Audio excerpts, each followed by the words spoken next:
People want to see how she handled Donald Trump because they see it as a stand-in for how she'll handle other autocrats across the world. Sarah, I was thinking about you telling me that the entire time I was watching that debate, because I thought that was so wise, and she did it. She clearly did it. Hello, everyone, and welcome to the Focus Group podcast. I'm Sarah Longwell, publisher of the Bulwark, and this week we're assessing the first and possibly only debate between Donald Trump and Kamala Harris. And boy, what a difference 2 months has made since the June debate between Trump and Biden. Here's what you're going to hear today. Harris eased the concerns of a lot of voters who didn't like Trump but weren't sure what to make of her. She reassured them that she's ready to be president, and Donald Trump looked every day of his 78 years of age. My guest this week, and I'm very excited about it, is Dana Bash, host of CNN's Inside Politics and State of the Union, and she was the co-moderator of one of the most consequential presidential debates in American history back on June 27. She's also the author of a new book, America's Deadliest Election, the cautionary tale of the most violent election in American history. Dana, thanks so much for being here. Hi, Sarah. I'm so excited. You know, what's amazing about this is I was on your show the day of the debate. The day of, yeah. And so of. You got to ask me about my predictions then, or, what I thought she should do. And now I'm going to get to ask you a bunch of questions about how you thought she did and the moderators did. But first, I do want to talk about your book because you wrote about the Reconstruction era Louisiana gubernatorial election of 1872, where there was so much voter suppression and skullduggery. It's a great word for my producer, skullduggery, that there wasn't a clear winner, and it took almost 2 years and a lot of violence before the election was resolved. So I'm interested in why you chose to write about this, although as somebody, I do a lot of work like in the democracy space, and political violence has just, it's become such a major topic of concern, not just since January 6th, but even leading in.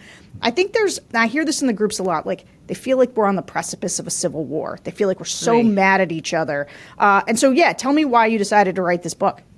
Yeah, I mean, listen, I think that the idea that political violence is kind of hovering over us feels different for our generation. But unfortunately, it is the through line of America. Political violence. And this particular era, the Reconstruction era, and in even more specifically in 1872, this election in Louisiana was after obviously the most violent time in American history, which was the Civil War.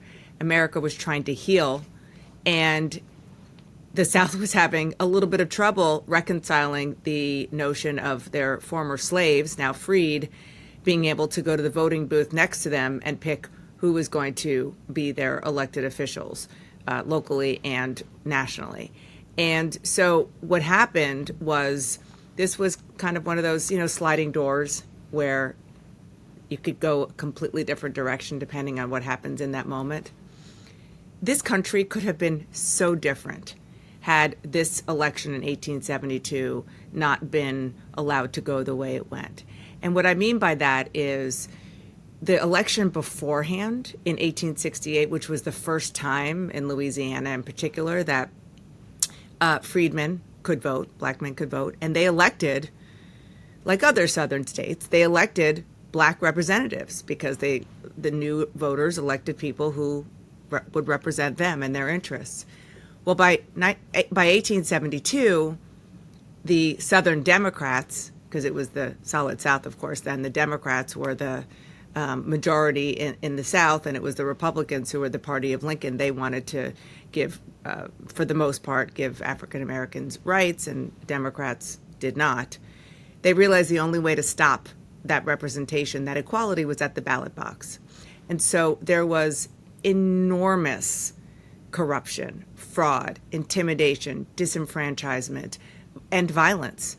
And it was so messed up, like not the accusation of fraud and corruption like we saw in 2020 without evidence to prove it, but like actual corruption, that nobody would concede the election. So 2 governors were sworn in, 2 legislatures were sworn in, and it was a mess for months and months and months. And then the people at the sort of top of the ticket were encouraging violence, openly encouraging violence.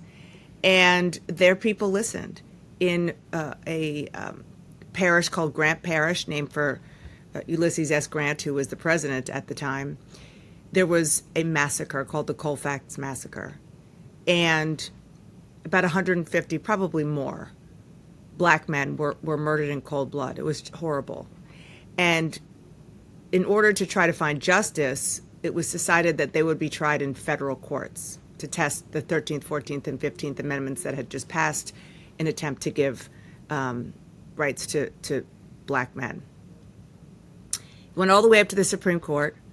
And what the Supreme Court decided was that it's not a federal decision. It's not a federal role to determine people's civil rights. It's a state role. And so Louisiana said, and other southern states said, great, we agree. And they enacted Jim Crow laws that stayed in effect for 100 years. And so that's just one example of why this era was so incredibly important. And then if you fast forward 4 years, the corruption and fraud and violence that I described, totally racial, wasn't just in Louisiana, it was in other states. And it was such a mess that multiple slates of electors were sent to Congress in the presidential of 1876, so much that these electors were just thrown out. Why, Sarah? Because it was decided that the role of the vice president in counting the electoral college votes was ceremonial, and he couldn't decide. And so the whole election was decided by a commission, because that's what they do here in Washington. Even back then, they come up with commissions. And one single man, in that commission ended up being the deciding vote for the president of the United States. But because nothing is for free, there was a backroom deal, and it was the Republican, then almost president, was President Hayes. And with a wink and a nod, he said, "Thank you for making me president. In exchange, I am going to pull all the federal troops from the South who are there protecting the civil rights and the safety of blacks." So in these 2 elections, you saw the civil rights get thrown out, and then you saw the protections, the physical protection for newly freed black Americans get withdrawn. And that led to what we saw until the civil rights movement of the 1950s and 60s. You know, I can't say that I was like I'm not a big history buff. And that surprises me. You know, really? I'm a big political science nerd. And so to the extent that I engage with history, it was often through the prism of political science. And so I read a lot of the Federalist Papers, think a lot about the founding. But I don't necessarily, I've never sort of read tons of books by historians, but as a grown-up, especially somebody now who is sort of riveted by the complexities of our moment and trying to understand them by listening to voters, I've become much more interested. And I think one of the things I'm constantly shocked by is both the contingencies of history, like how certain small things just create trajectories that linger and affect us today. But also, I think there's something about being maybe a kid in the 80s and 90s where we just felt like we got it all solved. Like things feel pretty good, and we don't see a lot of, I mean, obviously we've lived through some crazy things, you know, the Rodney King and 9/11, and like, you know, it's not like there was nothing, but I think we generally felt safe. And the specter of political violence, I know this happened for me, that going into 2020, I was surrounded by people who were like, nope, there could really be political violence. And I was like, nah, I don't think so. It's not really what we do here anymore.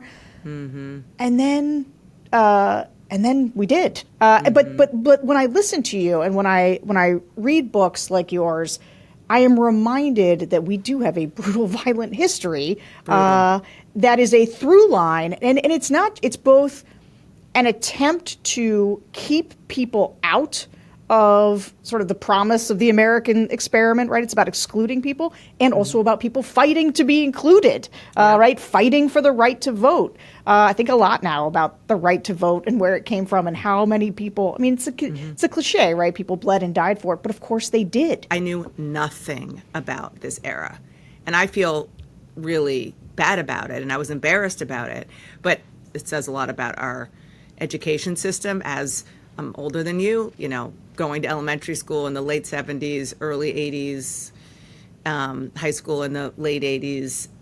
I went to a great public school in New Jersey, but like, we didn't learn this stuff. Yeah.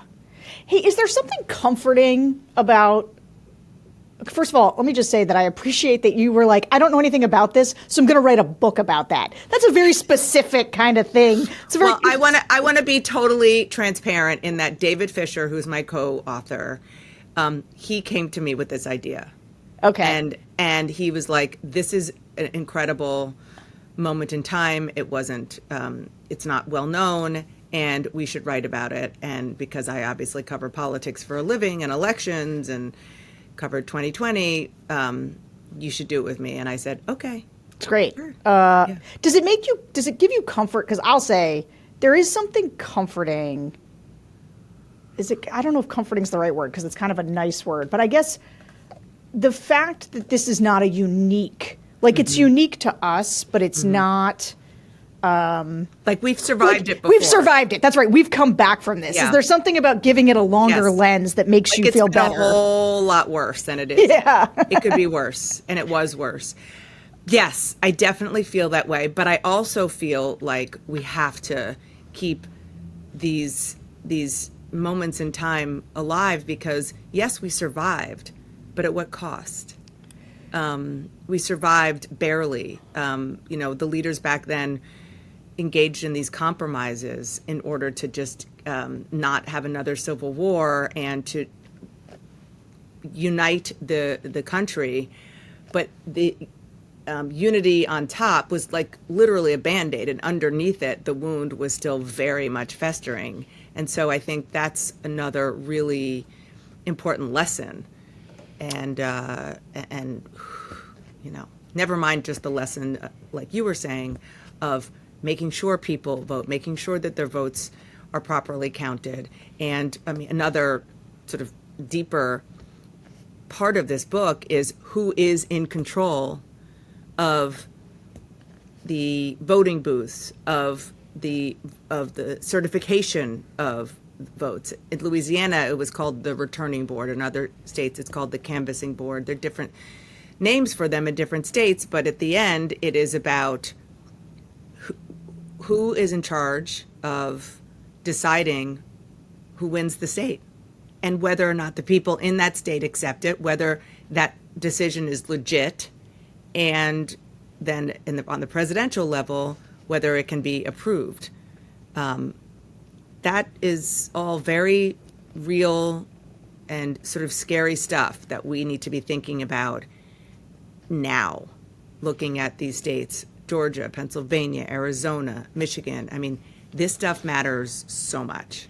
Well, and it reminds you that, like, this stuff isn't all worked out, right? Like, when you get a system that is not built for a character like Donald Trump and a movement that is willing to blow through the Constitution and a lot of the constraints that have been put in, I'll tell you, this was a real shock to me, sort of as I went through 2017 and 2018, is how much of what, how many things were just norms, right? Mm-hmm. They weren't laws. Exactly. Like, it was like, well, you're not supposed to do this, but there's not really a rule saying you can't. Like, okay, if you want your son-in-law to be the, whatever, you want to install your whole family in the White House, there's no rule saying you can't. So this is the next book that I want to write.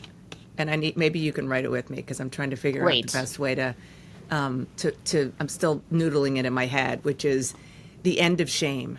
Mm-hmm. That the norms were in place without actual laws and rules because people didn't do it because they didn't want to feel ashamed. A lot of people don't care anymore. Shame is normalized. This is one of the things that Donald Trump taught a lot of people, which is that, and it's sort of how he handled the, what's it called? The bus, the grab them by the whatever moment. The Access Hollywood moment. Access Hollywood, thank you. Is he understood something about sort of like domination politics that I think a lot of us didn't, right? Like I did expect, because I grew up as a conservative where people talked about character counting as a central thesis for what it meant to be a conservative, that the American people wouldn't tolerate things like this. But Donald Trump understood in that like lizard brain of his that if he just plowed through, gave them a plausible reason, locker room talk, that people would like get over it. And when I remember when he said, we're going to shut down Muslims coming into the country, we were like, well, you can't do that. You can't say that. His poll numbers went up. And so even now watching, and this is going to turn us actually to the debate, watching them, the Trump folks, Hugh Hewitt comes to mind as an actor on this, coming out and saying, no, he won. He won. The refs have looked, and actually, in retrospect, Trump totally won this.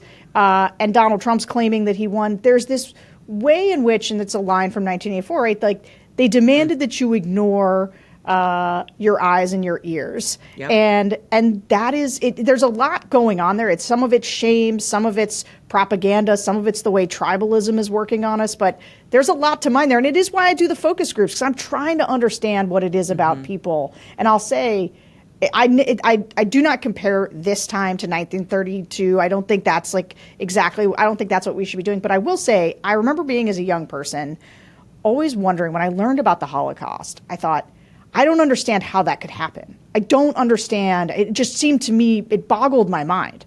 I much more now see how it can happen. I can see how these things work on people and how people get into mindsets of enmity, hating one another, dehumanizing one another, how leaders who put forward propaganda, who dehumanize other people, how that works. Like I'm just watching right now, we've decided Haitians are stealing and eating pets, It's like, this is like long-standing human stuff that humans can go for.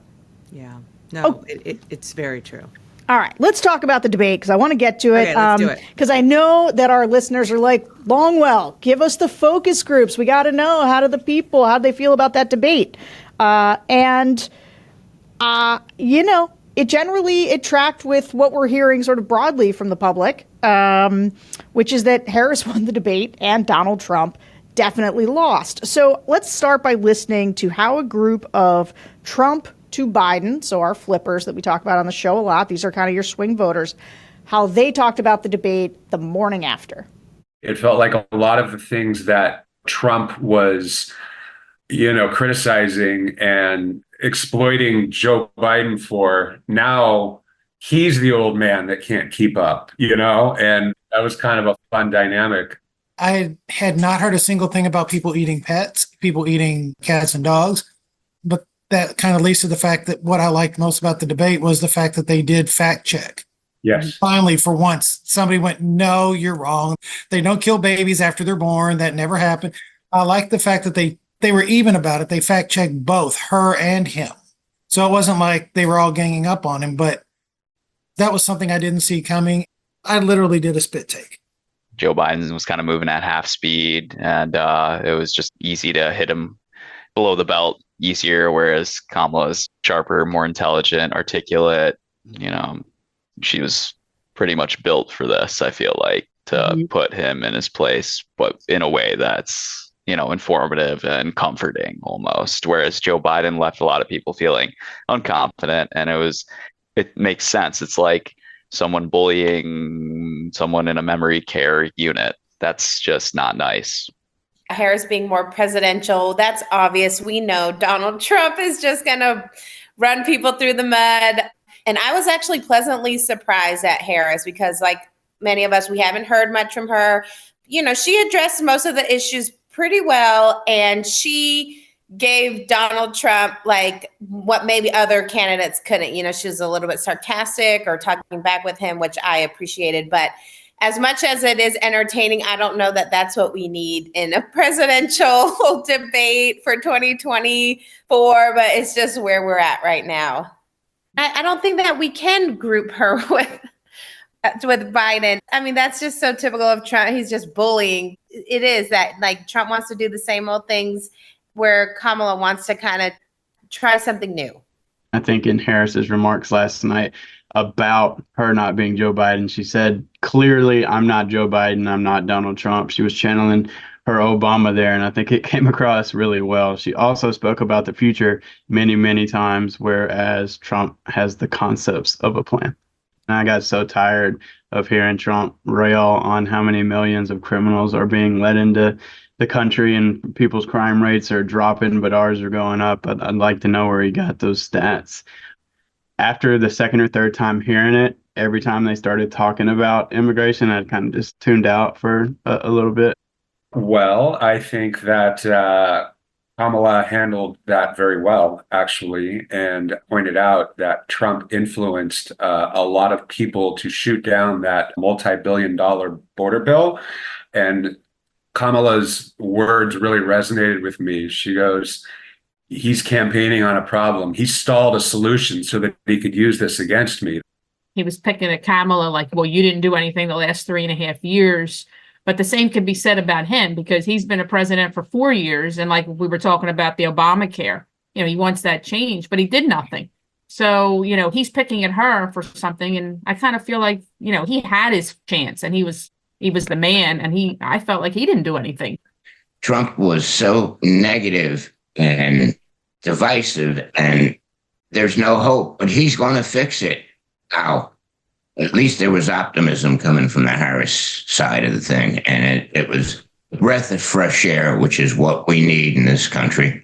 I really did want to see how Harris could hold her own on a stage like that with such a daunting established opponent. And I felt like she gave more specifics. I felt like in the end, the fact checking favored her over him. And I was very impressed. She did seem very presidential. And I participated in this same group after the first debate. And I said there needs to be real-time fact checking. That would be a great improvement. So I was really happy to see that. Okay, so as that guy said, we had a bunch of people in this group that we had in our groups immediately after the June debate, which you moderated, when they panned. This group, panned Biden's performance.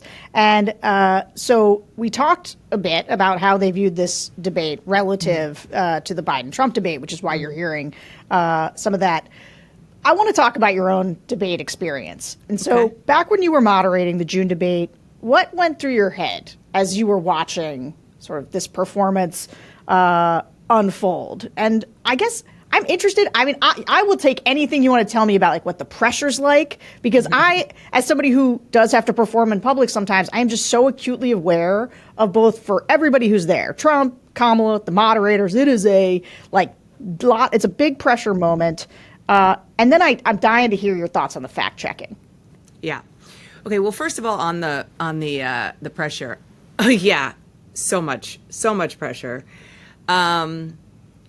What I had done many primary debates, but to say this is next level is an understatement. I'd never done a general election debate, nor had Jake, and so we were extremely aware of the stakes. But for me, just in my own head and emotionally and mentally, what I tried to do was, as much as I could, just put blinders on and just be in the moment, be in the room. It's just me, it's just Jake, it's just Trump, it's just Biden, and we're just doing this.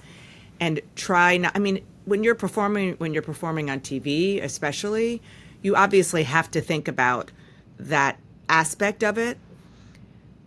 But in this case, I just tried to stay in the zone as much as I could, because if I started to think about 50 million people, then I would have probably crumbled and fallen on the floor. So I just, as a human being, I couldn't do that. And it did help to have Jake there, and it mostly helped to, I mean, I think he would say the same about me, but what really helped was our prep. Yeah. And the team that we have, Sarah, and you know some of our team members here because you've done a lot of CNN, and we're grateful for that. But there is this remarkable group of people, and I kind of joke that it's like Avengers Assemble, that when we have this big event, we have all of these superheroes who have different superpowers, and they all come together in one room, and we figure out how to rule the universe and fix the universe. And that is what happens in these big moments. And this is what we did. I mean, we spent hours and hours and hours with questions, with topics, with trying to figure out the order. We, of course, do mock debates where somebody plays Trump, somebody plays Biden, and we go through. And once we do that, you get a feel for what works, what doesn't work, what lands, what doesn't land. And we did it over and over until the morning of the debate, because it's that, but it's also like, you know, things happen in the world and in the news. And so the prep is key. Yeah. Is absolutely key. And knowing that we have a net, like we have these tremendous people that I told you about, not only prepping us beforehand, but in the control room. Then, fact check. Okay. So let's talk about this.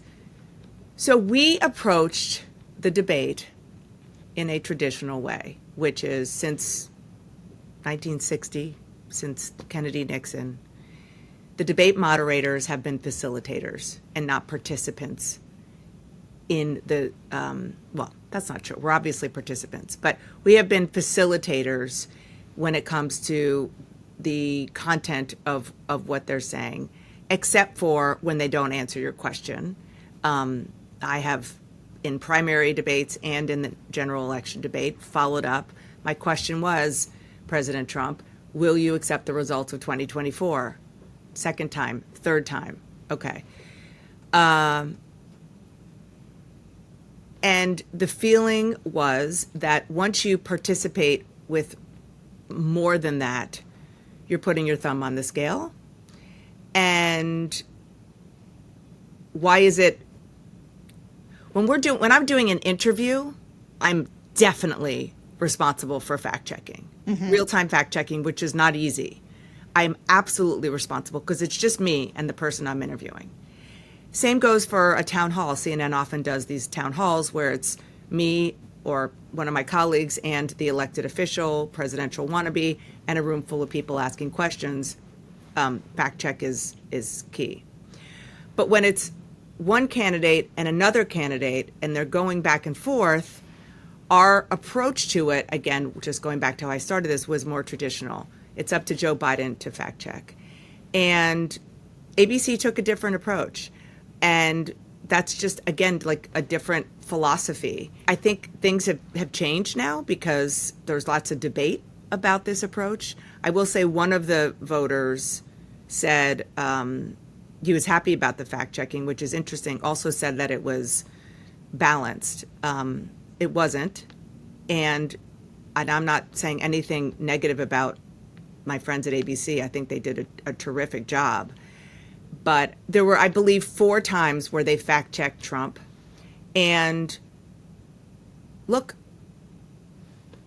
there's not necessarily an equal playing field here. Like, you don't always have to be, if you make a decision to fact-check and one person is lying up the wazoo and the other person is shading the truth or being more of a typical politician rather than flatly lying, I don't think you have to be equitable. However, there were times when Kamala Harris, again, in a typical politician way, I'm not saying she did anything different than anybody else when you ask a question who's running for office, didn't answer the question.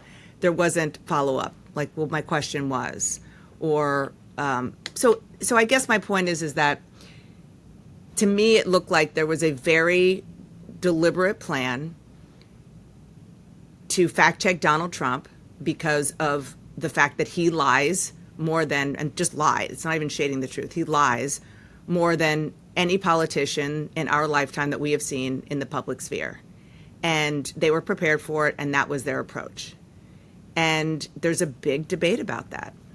And there are people who say our approach was right. There are people who say their approach was right.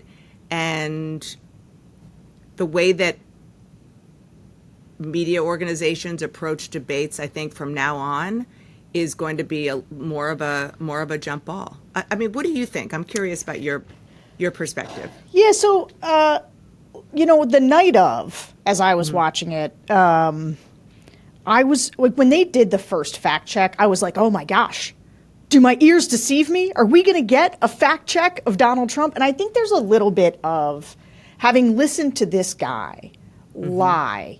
In many ways, because he does so much friendly media, he goes so unchecked so often, because so much of what it is people playing things at rallies, that just letting these lies persist. Something about like me cries out for, can somebody just tell him in front of people that they're not murdering babies after they're born? Like, but, this is now an let me absurd ask thing you to a say. question. Why isn't that Kamala in a debate? Why isn't that Kamala Harris's role? So I will say, so this is, so I was saying in the moment, I really was like, thank God, somebody's saying it. And the reason, I'll tell you the difference between the moderators doing it and Kamala Harris doing it is, it is Kamala Harris's job, but she's also not a neutral arbiter of the facts, right? She's an adversary in that space.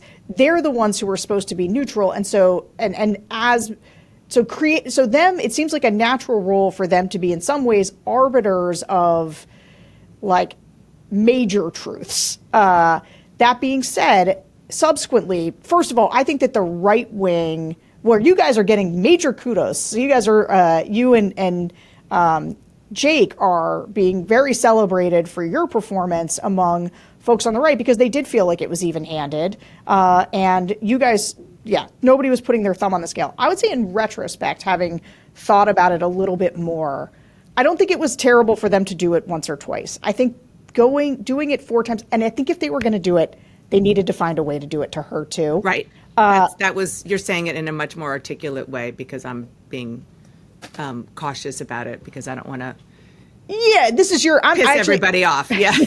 Whereas, everybody can be mad at me all the time. But I am, because it really did give the right, now I think that they're playing the refs because their guy got smoked, but also definitely. And let's be clear. Yeah. They played the refs with us beforehand. Yeah. I mean, the way that they, and I tried to tune it all out.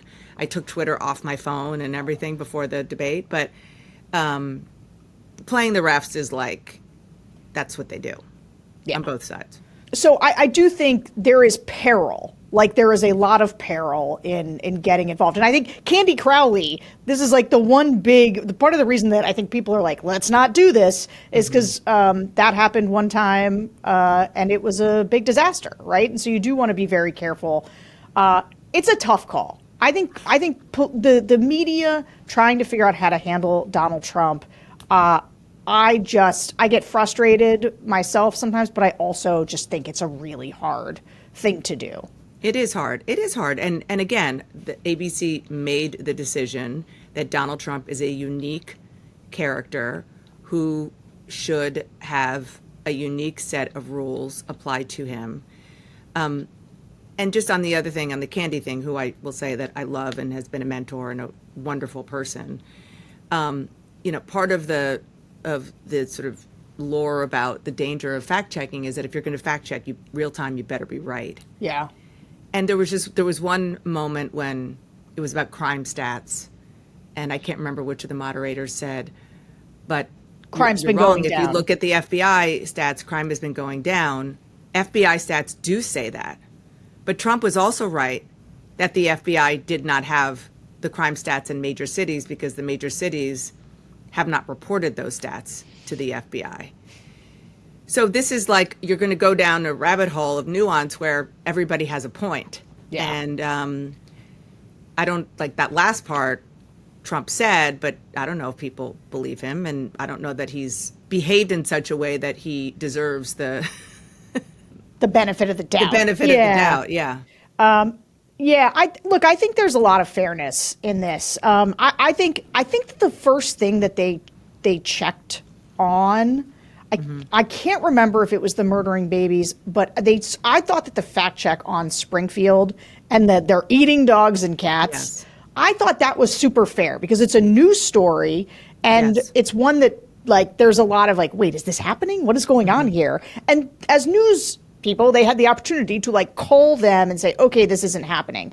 I felt like that one was really fair, but I agree with you that on the crime stats, and then even like, there's not really, Donald Trump is lying that you can just like murder babies after they're born, but he is, there are states that have laws that are extraordinarily liberal around the ways in which you can have an abortion, even of a healthy baby up until 9 months without a penalty. Now, typically that is not what happens. It is usually a devastating case. Yeah, that it's so rare. It's so, but yeah, it is a complicated thing to fact check absolutes in that space. Now, let me just tell you I'll give you one little piece of intel, which is, had Donald Trump in our debate said the election was stolen, he would have heard from us. Okay. So unlike a fundamental of democracy that is so dangerous, and we saw what it did in 2020, he didn't say it. He didn't say that, which was noteworthy.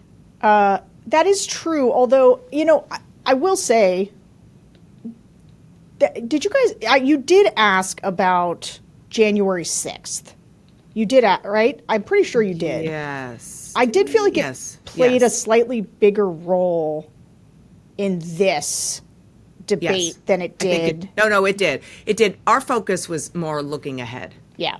Like my question was about 2024 and the election results. And is that because, like, when you go into it, is it that you're thinking, okay, I have things I want to learn about this, or I believe that this is what voters want to learn about this? No, both. I mean, honestly, this sounds so self-serving, but truly the way that we go into it is what matters most to the voters, particularly the voters who matter the most. Yeah. The people who haven't yet made up their minds. Yeah. The people you talk to who are every real, single by the day. way. Yeah. I mean, Yeah. the people who are like, and look, there is an element of, and we're going to get into this, but like, there's an element of people wanting to be courted or wanting to, they're holding out. There's a certain type of voter that's just like, I don't know, I'm still thinking about it. But it's also a real thing that people want, especially with Kamala right now. They know why they don't like Trump, but they're like, I don't know, I'd like to affirmatively like her. And, I have concerns about the economy, which they do.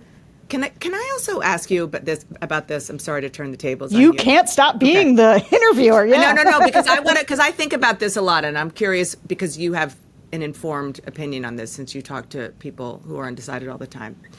So in 2016, Brad Parscale, who was the digital director for Trump, who did all the ads, and then of course he became briefly the campaign director in 2020, he told me he'd never done politics before, and he told me that his sort of North Star, the way that he framed all of the ads, all of the messaging for Donald Trump was that iPod commercial with the guy in shadow dancing around with the earbuds. And because it was it wasn't about like, here's how an iPod works and let me tell you the mechanics of it and the technology. It was like, this is how it makes you feel. Mm-hmm. And nobody wanted to know the backstory of the iPod. They just wanted to know how it made you feel. And that's how he focused on Donald Trump. Meanwhile, you had Hillary Clinton with like 17-point plans of her 17-point plans, and like nobody cared. So that's how I've been thinking about politics with Donald Trump on the ticket. But now, Sarah, when you hear, I'm not sure yet, so many people want to know, well, I want to know more about what she's going to do on the economy. Not to say that's not a completely legitimate question, but why don't you want to know more of what he's going to do? Yeah. And why is she being held to that standard in a way that I don't think he is? What does that mean? Okay. What is that about? So I'm going to take a shot at answering this because it's, I think a lot in the groups about what they're saying their preferences are and what their revealed preferences are as they talk. Mm-hmm. And so I listen to a lot of voters right now being like, well, I want to know more about policy. Mm-hmm. Now, I think that there are a lot of voters who feel like that's the thing that they should say. That's sort of the smart way to express why they haven't arrived on at a firm conclusion. But I would say the revealed preference tends to be much more like, does she clear some internal bar I have over what it means to be presidential? And I think there's a lot of funny things in the mix there that are like, some of them, I'm going to use the word like preternatural. When people are talking, and they talk a lot in frames of strength and weakness, a lot of times what they mean is like, Trump's a big guy who like, I wouldn't want to punch me or insult me, or he scares me a little bit. And so maybe he'll scare world leaders, or he'll stand up to people, or he'll make the side that I don't like feel afraid, because the most annoying person in my office is the person who is demanding that I use pronouns in my email. You know, it's just, there's so much going on in what a voter. And so I think there's a lot of it is like, and also, for Kamala in particular, she is contending with a few different things. Some of it's racial, some of it's gender, but mostly it is San Francisco prosecutor. I'm sorry, but like, well, not so much the prosecutor part, but like San Francisco progressive is what I mean. It's San Francisco progressive, because for these swing voters, and this is where, as I try to remind people all the time, the swing voters are center right. They are right-leaning independent, soft GOP voters. They are not like committed Democrats most of the time, unless they've moved hard since 2016. And that happens to people. But for a lot of them, they're like, I really hate Donald Trump, but I also hate like a San Francisco progressive. That is not my jam. I do not like it. And I know what that means, and I'm not into it. And so what they mean is like, has she sufficiently disabused me of the notion that she is going to behave like a San Francisco progressive when she gets into office? And I think that's a lot of it. Yeah. So, and that comes out of their mouths is, I want more policy. Yeah. And also like, I want to see more of her. I want to know more about her. I want to feel comfortable with her, which is why, look, the debate, and I've got to play more sound from these guys. Actually, literally, it's my next setup. You've like led into it. Okay. So, because, so while they were sure that she won the debate, there's the thing that the guy said in the last clip was about this. It was about specifics, right? So the biggest complaints that we hear about Harris is that voters don't see her enough. They don't know what she wants for the country. This is what they want. So here's how these Trump to Biden voters felt about the specifics that they got from Harris during the debate.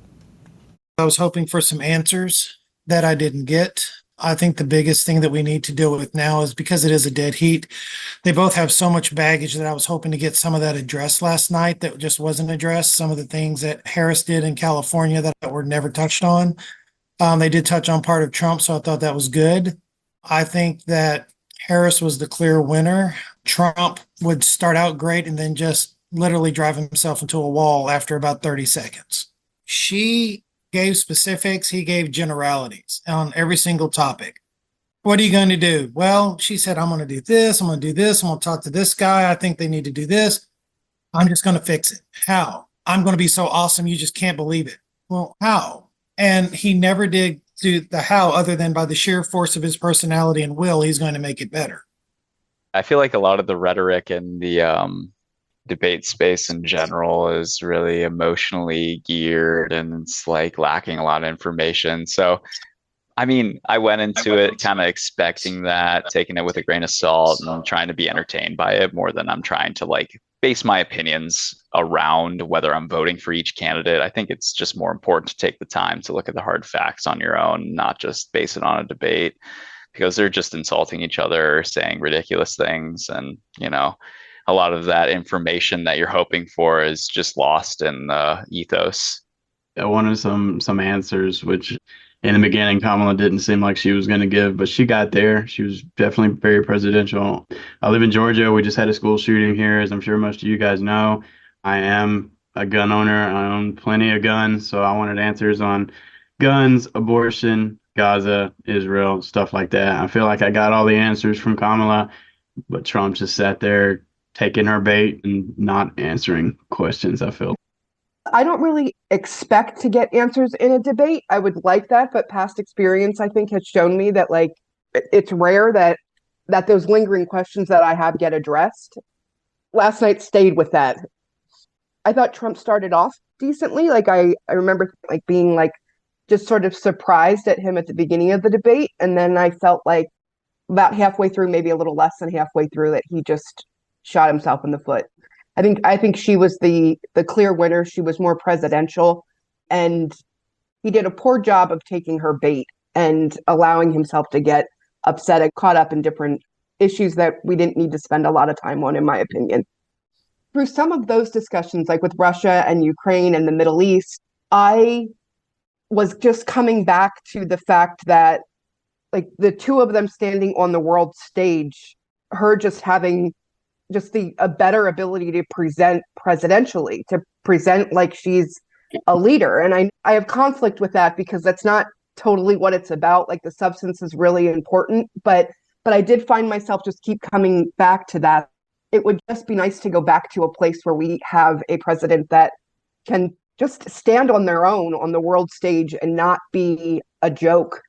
Yeah, so like I shouldn't even have answered your question. I should have just let them answer because I think they do it right. I think and look, my big takeaway from the groups that we did right after was the fact that people were organically saying she seemed presidential, and to me that was which is not a small thing not for a small woman. Thing. No, that's the big hurdle. The hurdle is like, can you be seen as somebody that they're like, no, I think she can stand up to world leaders. I think she can, be the one who pushes back against big bullies in the world. And Donald Trump was, I said this on your show, and I stole it from a guy who said it in the focus groups, that people want to see how she handled Donald Trump because they see it as a stand-in for how she'll handle other autocrats across the world. Sarah, I was thinking about you telling me that the entire time I was watching that debate because I thought that was so wise, and she did it. She clearly did it. Yeah, she clearly did it. Credit to the great American voter who said that, and I stole it from. Okay. It's actually, I'll actually just note there was one guy who felt like he didn't get enough answers. He was like the most down on her in the whole group. But even he said Harris gave them more specifics, and Trump's ramblings about immigrants and eating cats and saying that he had the concepts of a plan really turned him off. And ultimately it was a clean sweep with these voters for Kamala, which actually I'll just throw out is was very notable because we had a lot of repeats in this group. Like I said, a lot of people who'd been there from the debate in June, and so we wanted to compare them. Mm-hmm. 3 of them had really been leaning RFK over Kamala in this group, and we knew that from the screens and from the conversations we were having with them. So it was interesting to hear that one of the things she did was move them from, I think I'm going to ditch out to third party. Now, RFK is gone, but has sort of endorsed Trump. But he's endorsed Trump, and so she brought them back. Okay. We're like, you and I we're talking so much that now I can't keep you here forever, so I've got to keep rolling the sound. I'm going to keep rolling the sound. Okay, so this guy who was the biggest skeptic in the Trump to Biden group was a former California resident, and he said one of the things that was really holding him back was her record as Attorney General there in California. So I want to listen to what he said about that and then what the reservations the rest of the group sort of still voiced about Kamala Harris. So when she was Attorney General, her department harassed the Backpage founder until he committed suicide. Her department argued against letting people out because otherwise they couldn't find cheap labor. She put people in jail for drug offenses and then admitted that she did it herself.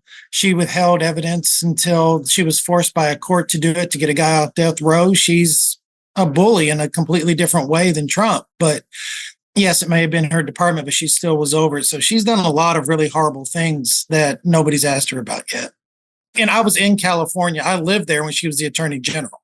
It's not like this is secondhand. This is in the papers. That's the kind of thing that I need answered. Is like, how do you really feel now? Why did you mess up? Do you feel bad that, this guy committed suicide?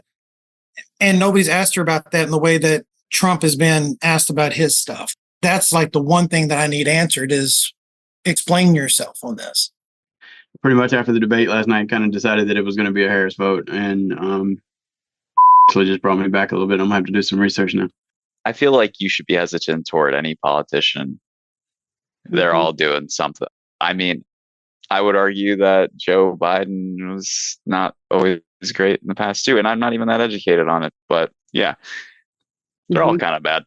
So when it was announced that she was going to be assuming this role, I was disappointed again and wasn't sure, which is why it was very important to learn more about her and what she was going to stand for. And hearing some of the things said about her, I'd heard some things, but there's a lot that every politician has in their closet that we're not always familiar with. So knowing I do not want Trump back in office, and I have two choices right now that are really in the forefront, I have to at least be educated enough, and I do have to fact check some stuff, but I still lean towards Harris. I never really kind of heard what she was really doing. So I have to admit, I never thought about her being president. If you would have asked me a couple months ago that, well, if Biden drops out and they do Harris, how would you feel? I would have said negative, because that was my viewpoint of her the whole time. If someone else was in the picture against her, I might feel differently. But I can't see myself ever voting for Trump. So I guess I'm trying to push myself to her. Is she perfect? I would have to say probably not. I didn't know a lot of these things like was saying. I'm not educated on that, really, to be honest with you. So I have to say my view has been a little more positive than it was a couple months ago, but probably not, not 100%. So interesting. It is interesting. And it's interesting how, and this is where new information can matter to voters, right? This one guy, he was pretty, he was not happy she was the candidate. But even he, like I said, when we did vote choice, he was going to vote for her, and so was everybody else in the group. And I think that this is where I guess I want to make one observation about these undecideds and kind of how it works, which is I feel like an election is often decided by which way kind of the late independents and undecideds break at the end. And I think that it is interesting to me to hear from people, because I remember in 2020, one of the people are always like, how do you know? Because I do the Republican voters against Trump stuff. And they're like, well, how do you know that Republicans were moved on this? And I was like, well, because down ballot in these swing states, Republicans overperformed Donald Trump. And so at the top of the ticket, those people who voted Republican down ballot either voted for Joe Biden or they left it blank. And so there's sort of three ways these voters can go. They can leave it blank or ditch out to third party. They can, as a center-right voter, vote for the Democrat. Or they can and this is one of the things I always say about undecided voters is sometimes it's also like the decision to get out and vote. Like it is undecided between the couch, staying home, and voting. And so people say it's all that turnout, but to me that's part of that's an affirmative decision you have to make. And so what she's doing is she's chipping away with these voters. They know that you hear them say, they know they don't like Trump. They already voted for Joe Biden despite not being Democrats in 2020 because they hated him so much. But there's been a lot of backsliding in these groups. I've watched it, for a long time where people are mad about the economy. They're frustrated about just a whole bunch of things with Joe Biden, thought he was too old. And so she is trying to chip away at these people to get them to believe they can affirmatively vote for her. And I do think that what you're hearing from them is when push comes to shove and they've got to vote, they'll break her way. And affirmatively so, not just leave it blank, which to me is her doing the job with these voters. So interesting. So fascinating. Can I ask you though, so, I'm always interested in then the post-debate narrative and everything. How do you think, what is journalists' role now in kind of the after a debate and how they think about shaping the narrative? Such a good question because it matters. Yeah. It matters because people have just had 90 minutes of stuff thrown at them, and to distill it, it helps to hear from people who cover this, like me and my colleagues. It's something I think about. I take it really seriously. I approach it as a reporter and not an analyst, but also I don't go, she won, she crushed him. None of that. That's not in my lexicon. It's not my job. It's fine. I say that. I say those things. Yeah, they're partisans. They're people who have a point of view, and that is their job, and that is your job on a panel or in your podcast. So I try to do it like just an informed observation. For example, I think the thing that I said right out of the gate was that the statement that she made, I am not Donald Trump and I am not Joe Biden, to me was just kind of summed up her whole approach. I called it kind of modern triangulation, but it's also her trying to really differentiate herself from everybody. And then I kind of took it from there. So I think it matters a lot. I really do. Yeah, I mean, look, I gotta say, like the debate, it does come at you so fast, like that 90 minutes. And Donald Trump is also like indecipherable sometimes. So I was like, going back and listening to the answers, I'll be like, oh, he did say that. Or I didn't catch that the first time. And I think that for journalists, what they choose to highlight from those things, because it gets reduced to sound bites and I actually, the won versus lost, like I was in the moment being like, she is dominating him. But I will say, I also view my job as to be honest with people as somebody who is doing analysis. And so after the Joe Biden debate, I told everybody, I watched your debate at the Aspen Ideas Festival in front of a live audience. And so Jonathan Capehart was moderating the panel. And so we did 30 minutes up front of like, what does Joe Biden need to do in this debate? And then we watched the debate, and then we had to get back up on stage. And I was on with some Dem kind of operative types who were like, debates don't matter. This is fine. And I was like, guys, this is a nightmare. Like, what are you talking about?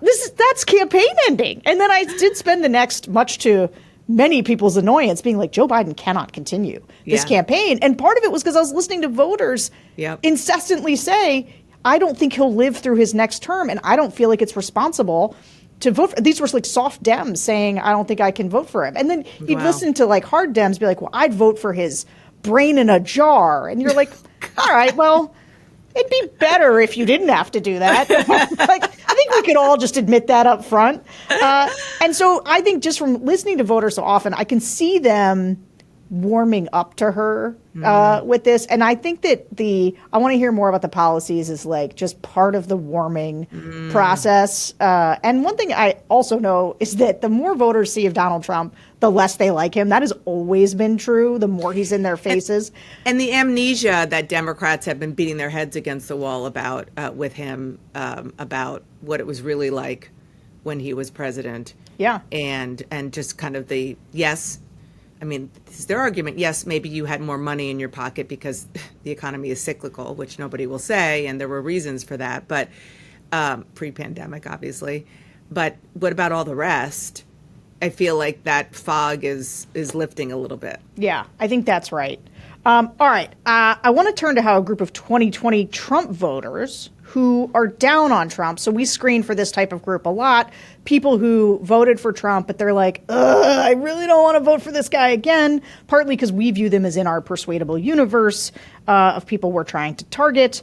Now, this group isn't going to be as much fun for people who are hopeful of persuading these people to vote for Kamala Harris as the swing voters were.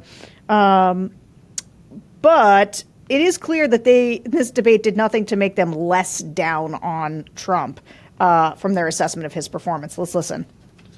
I voted for him in the last election, and the junk that happened at the insurrection and, him trying to get through to Mike Pence, I just sat there and I was like, just accept it with grace.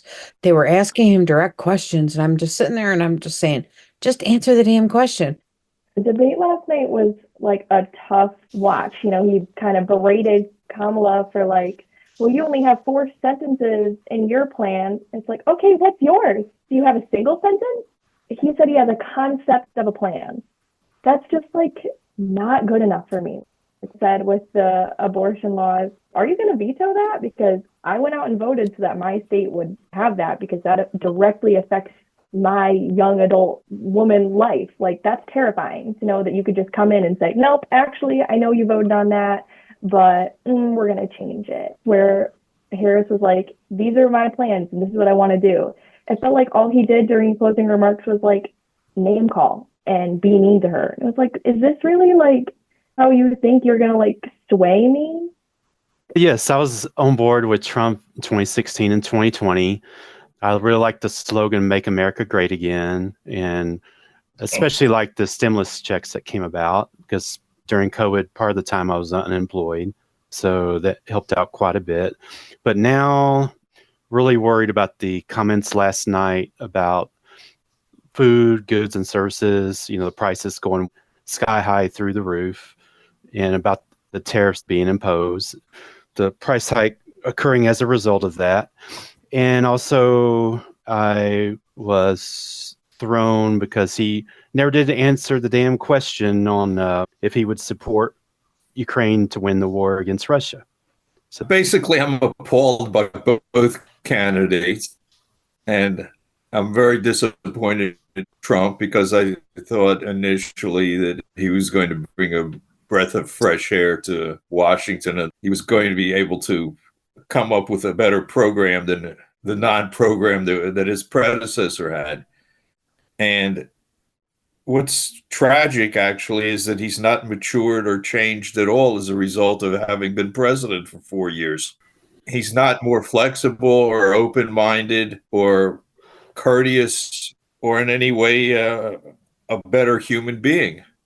And again, I'm appalled by the lack of quality of both major party candidates.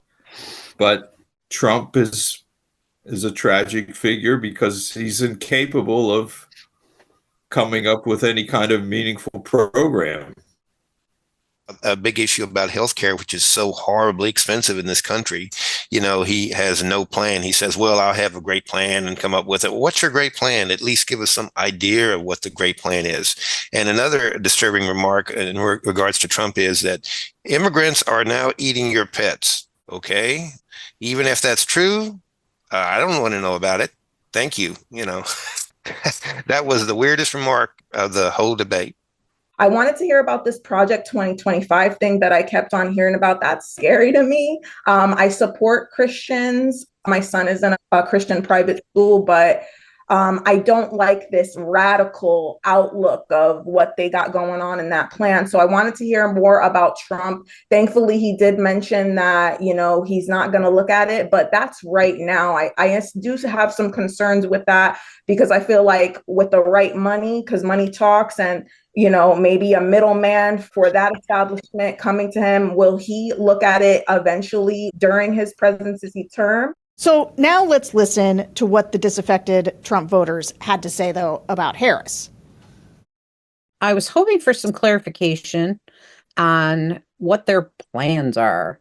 And Trump was like, oh, we've got, really great people. We got a really great team. We got really great people, but didn't voice what those plans are. And that was the most frustrating thing of the whole thing, and Harris just wants to throw money at anybody. I know that, talking about the $50,000 for small business owners, is that only for citizens? Is it for anybody who immigrated illegally, or is it for people who are in a certain demographic as far as their income? Where's that money coming from? We're going to get further and further in debt. Did Harris win last night? No.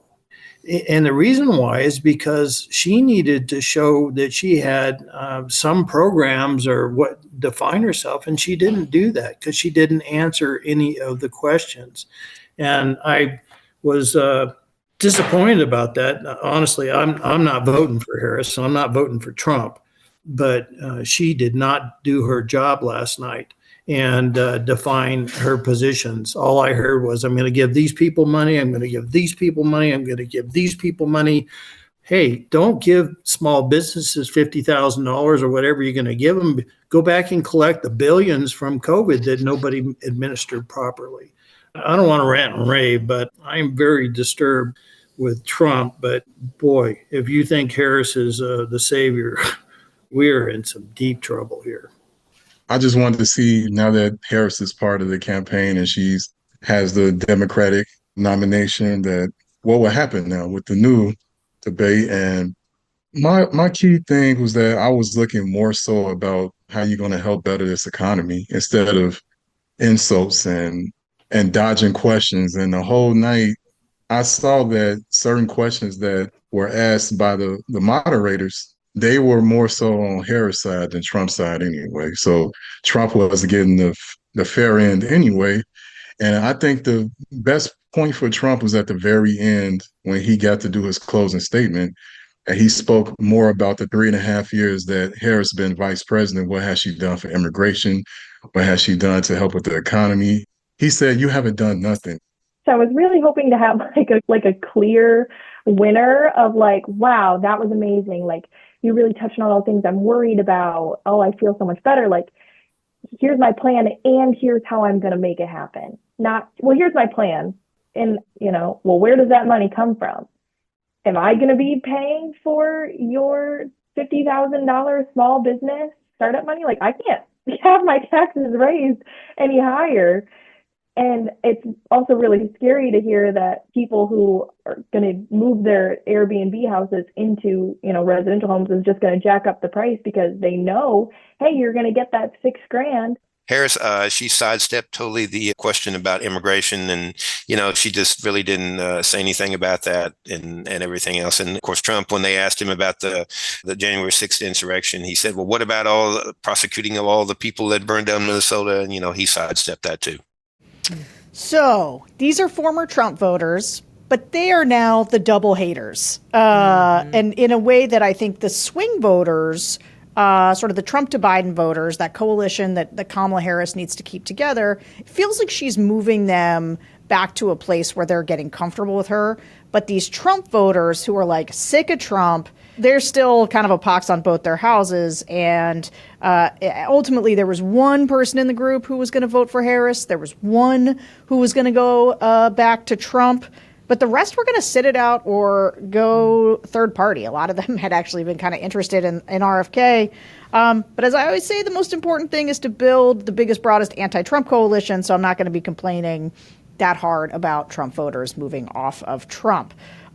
So, Dan, I'm going to close with this. There's like a little bit of conventional wisdom here in a lot of this. Actually, back in Aspen, when after Biden kind of cratered, and we just watched you guys, like I said, the Democrats on the panel were like, debates don't matter. And now I'm watching today Republicans and people like, Ben Shapiro and others be like, debates don't matter. What do you think? Do you think debates matter? Of course. I definitely think debates. Aside from the one that was outsized in its importance, the one that Jake and I moderated because it ended the candidacy of Joe Biden. Yeah, absolutely they matter, because especially in today's day and age when people are just getting the bits and bytes on their phones and that's how they consume information, to have a more fulsome live event where they can see them in real life, it almost matters even more in some ways. Because they're not just memes and TikTok videos. They're like actual people.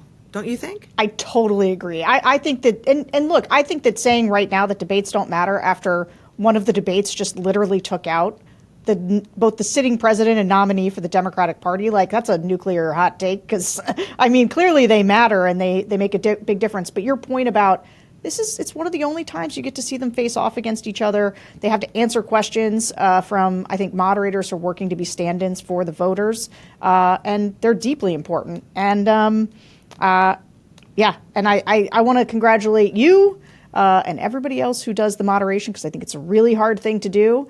And I think it offers a lot to the voters who do want they want to see whether or not they want every specific on policy like they say they do. They certainly want to see how these guys comport themselves, and drawing that out is an extremely important job. So, Dana Bash, thank you so much for joining us. Thank you for having me. Oh my gosh, this is like just my happy place, talking about politics with Sarah Longwell. Same. This is the best. And thanks to all of you for listening to another episode of the Focus Group Podcast. Remember to rate and review us on Apple Podcasts, subscribe to The Bulwark on YouTube, and become a Bulwark Plus member at thebulwark.com. We will see you next week.